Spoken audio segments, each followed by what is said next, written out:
এবারে প্রশ্ন করেছেন ভাই সুনীল ইয়াস, যখন ইসলাম সার্বজনীন ভ্রাতৃত্বের কথা বলছে তখন মুসলমানরা কেন বিভিন্ন ভাগে বিভক্ত?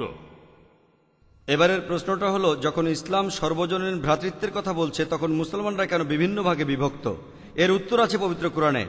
সূরা আল ইমরানের 103 নম্বর আয়াতে উল্লেখ আছে যে ওয়াতাসিমু বিহাবলিল্লাহি জামিআ ওয়া লা তাফাররাকু, তোমরা আল্লাহর রজ্জু শক্তভাবে ধরো এবং বিচ্ছিন্ন হও না।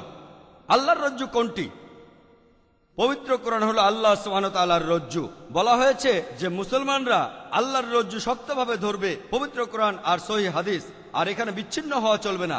আর আমি আগেও বলেছি যে পবিত্র কোরআনে সূরা আল আনামের 159 নম্বর আয়াতে উল্লেখ আছে, যদি কেউ দিনকে বিভক্ত করে বিভিন্ন দলে, তাহাদের দায়িত্ব তোমার নয়, আল্লাহ তাহাদিগকে অবহিত করিবেন তাহাদের কৃতকর্ম সম্বন্ধে। তার অর্থ ইসলাম ধর্মকে বিভিন্ন ভাগে বিভক্ত করা সবসময় নিষেধ করা হয়েছে। তবে যদি কোনো মুসলমানকে জিজ্ঞেস করেন আপনি কি, কেউ বলবে আমি হানাফি, কেউ বলবে মাশাফি, কেউ বলবে হামলি, কেউ বলবে মালিকি। আমাদের প্রিয় নবী কি ছিলেন? তিনি মাশাফি নাকি হামলি নাকি মালিকি? তিনি কি ছিলেন? তিনি ছিলেন মুসলমান। পবিত্র কোরআনে সূরা আল ইমরানের 52 নম্বর আয়াতে উল্লেখ আছে যে ঈসা আলাইহিস সালাম মুসলিম ছিলেন। পবিত্র কোরআনে সূরা আল ইমরানের 67 নম্বর আয়াতে উল্লেখ আছে ইব্রাহিম আলাইহিস সালাম মুসলিম ছিলেন। আর প্রিয় নবী কি ছিলেন? তিনিও মুসলিম ছিলেন।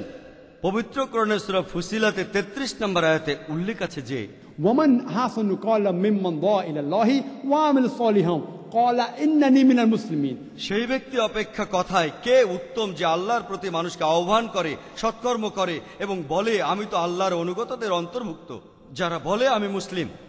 তাই কেউ যদি প্রশ্ন করে যে আপনি কি, আপনি বলবেন আমি মুসলিম। আমার কোনো আপত্তি নেই যদি কেউ কোনো মতবাদে বিশ্বাস করে, যে মতবাদগুলো দিয়েছেন বিখ্যাত জ্ঞানী লোক, যেমন আবু হানিফা, ইমাম মাশাফি, ইমাম মালিক, আহমদ ইবনে হাম্বল। আল্লাহ তাদের সবাইকে অনুগ্রহ করুন। আর এইসব জ্ঞানী লোকদের আমি শ্রদ্ধা করি। কেউ যদি কোনো মতবাদ মেনে চলেন, যেমন ইমাম মাশাফিকে যদি কেউ মেনে চলেন অথবা আবু হানিফাকে মেনে চলেন, আমার তাতে কোনো আপত্তি নেই।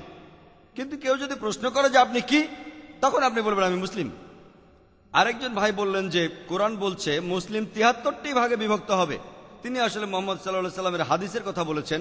এর উল্লেখ আছে আবু দাউদে 4579 নম্বর হাদিসে। বলা হয়েছে যে ইসলাম ধর্ম একসময় বিভক্ত হয়ে যাবে 73টি ভাগে। তবে আপনারা যদি মহানবী মুহাম্মদ সাল্লাল্লাহু আলাইহি সাল্লামের কথাগুলো ভালোভাবে খেয়াল করেন, তিনি বলেছেন যে ধর্মটা বিভক্ত হয়ে যাবে। তিনি এটা বলেননি যে এখনই ভাগ করে ফেলুন।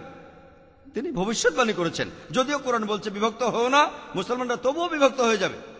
এছাড়াও আরেকটা হাদিস যেটার উল্লেখ আছে তিরমিজিতে 171 নম্বর হাদিসে, আমাদের নবী বলেছেন মুসলমানরা বিভক্ত হয়ে যাবে 73টি ভাগে, আর একটি দল বাদে এদের সবাই দোজখে যাবে। তখন সাহাবাগণ বললেন কোন দল? নবী বললেন সেই দলটি যারা রাসূল আর সাহাবাদের পথে থাকবে, যে দলটি কোরআন আর হাদিস মেনে চলবে।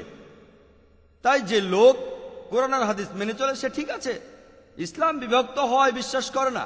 প্রত্যেকটা মানুষ হলো মুসলিম। যে লোক পবিত্র কোরআন মেনে চলে সে মুসলিম। আর ইসলাম ধর্মকে বিভিন্ন ভাগে বিভক্ত করা এক কথায় নিষিদ্ধ। তাই যদি কোরআন আর হাদিস পড়েন, মুসলমানদের একত্রিত হওয়া উচিত। কোরআন হাদিসের উপর ভিত্তি করে আশা করি উত্তর পেয়েছেন।